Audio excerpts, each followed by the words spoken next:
Hi, my name is Elizabeth Webb Watson, and this is what teachers should know about adoption.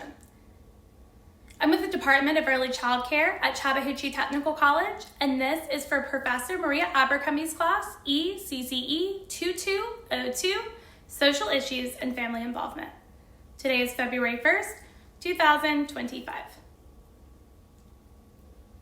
Adoption is such a beautiful thing.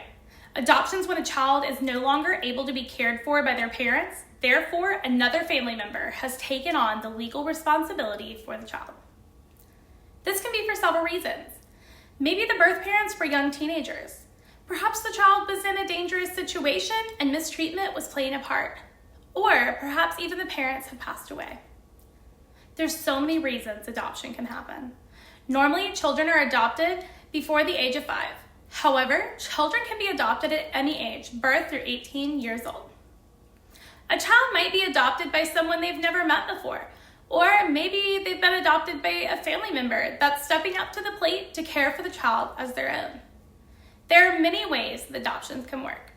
You can go through a private organization or a public organization, meaning the child was in foster care, or even adopt from another country. You could do it within the family, and this would be the help of no agency. No matter who adopts the child or what organization they are in to get adopted, the child will have some emotions that will need to be handled with care. This will be done at home and in the classroom. Now, I want you to take a second. I want you to think of the activities that you do in your classroom. Now take another second and think whether this activity might be a trigger for a child who has recently been adopted or is going through the process. Take a family tree, for example. A child might feel they don't have a family tree during the transition from their biological parents to an adoptive parent.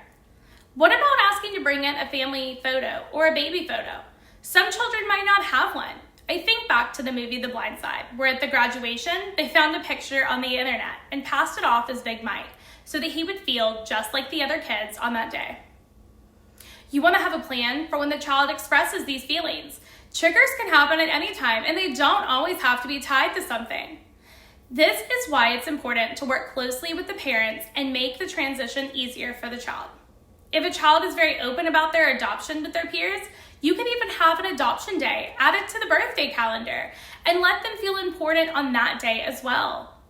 Create a safe space to ensure that friends are not responding negatively when the child speaks about their home life. Make sure that you and the child, along with the parents, have a plan in the classroom for when the child needs some reflection time. You don't want to isolate the child from the class, as this could become a trigger quickly. Have a schedule that's clear and consistent. This will help the child feel less stressed when it comes to these transitions. If you don't have this in your classroom, the child might not feel that they were warned, and they may feel as they did when they had to leave their home. Let the child even hold a job. Let them keep track of the schedule. This can be done visually or verbally. All in all, 1.5 million children are adopted in the United States each year. Adoption is a beautiful thing, but it can take a toll on the families adopting the child. Making sure the child has clear and defined boundaries at school and at home will help them feel more comfortable with all the changes that have occurred.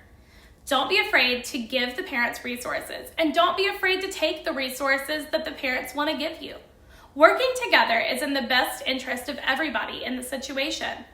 All resources and all of this information that we have discussed can be located in the article, What Teachers Should Know About Adoption.